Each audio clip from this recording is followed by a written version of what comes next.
as it all like toned down and I got into my heart, it got more in balance. The pediatric lecture is right after this.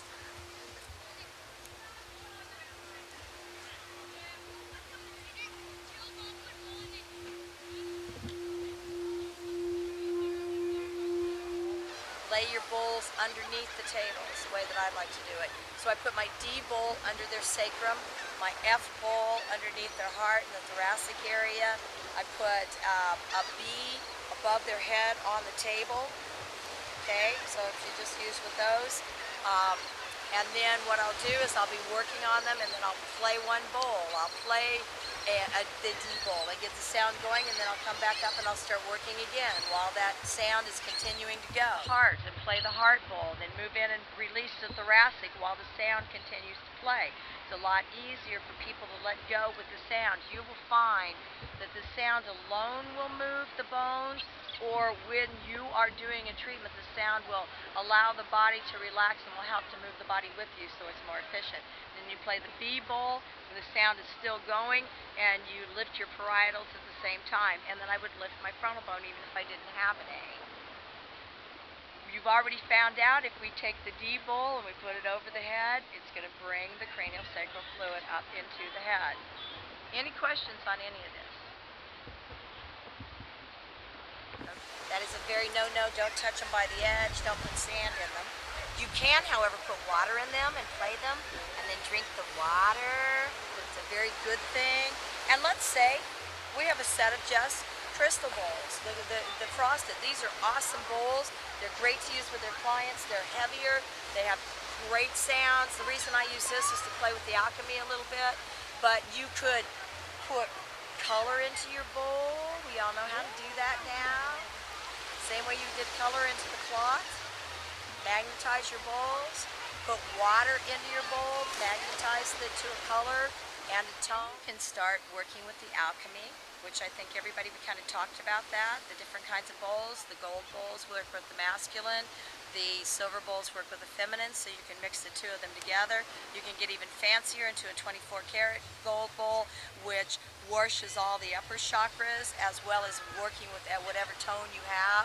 And then maybe use the platinum silver bowl, which balances all the lower chakras. So if I had a B 24 gold, it would balance all the upper chakras while it was lifting the parietals and opening the crown. If I have a D that's a platinum silver, it's going to balance all the lower chakras while it's also balancing and opening the sacrum. So that's where you can start to play with the alchemy a little bit.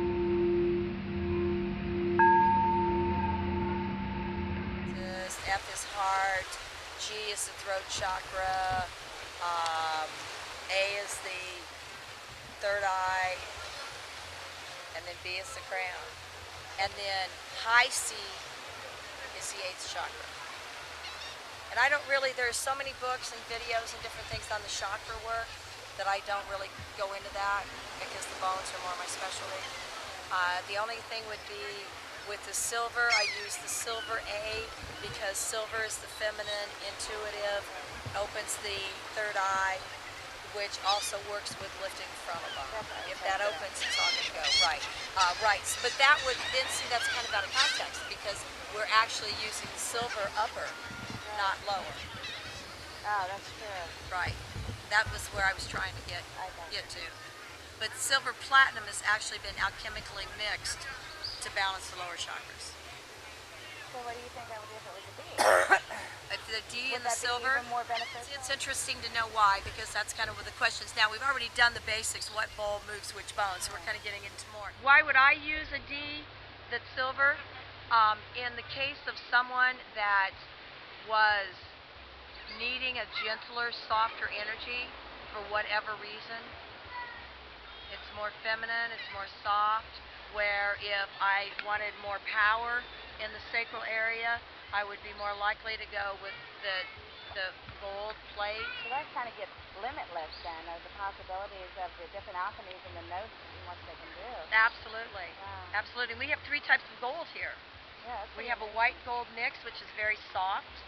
We have a 24-karat gold mix, which brings in the Tibetan sound. That's where you get that wash. This is a white gold, and it's a D. It's a softer one, and this is considered a master healer bowl, the white gold mix. So it brings in a different type of healing.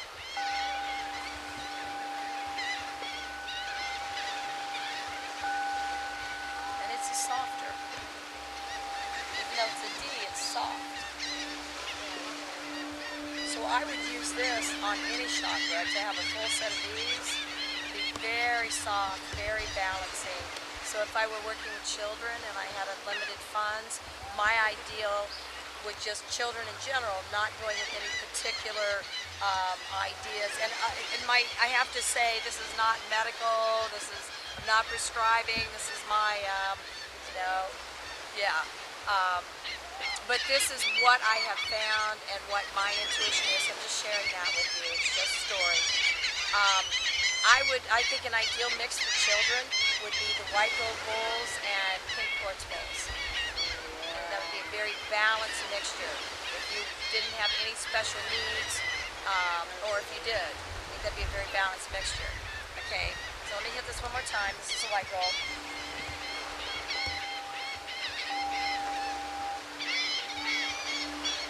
Upbeat.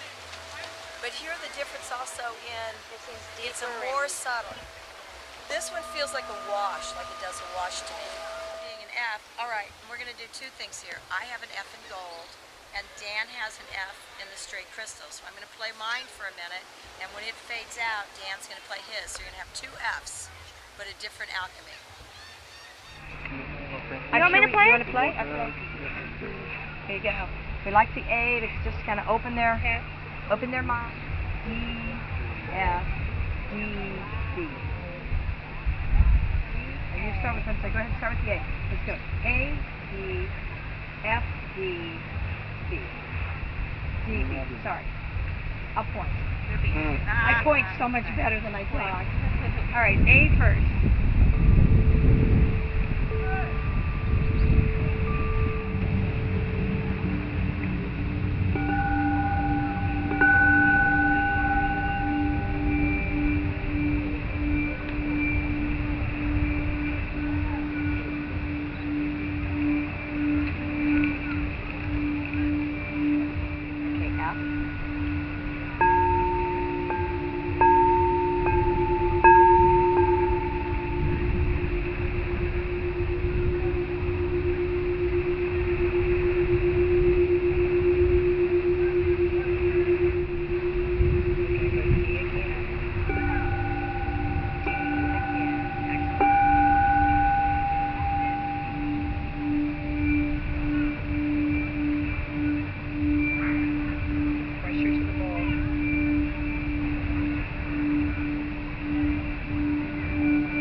Doing classes way at the end. See what Sounds like Close Encounters. Are you good? You guys all Does everybody want everybody in the world? I want a treatment. I want to Yeah, everybody wants to lay down there.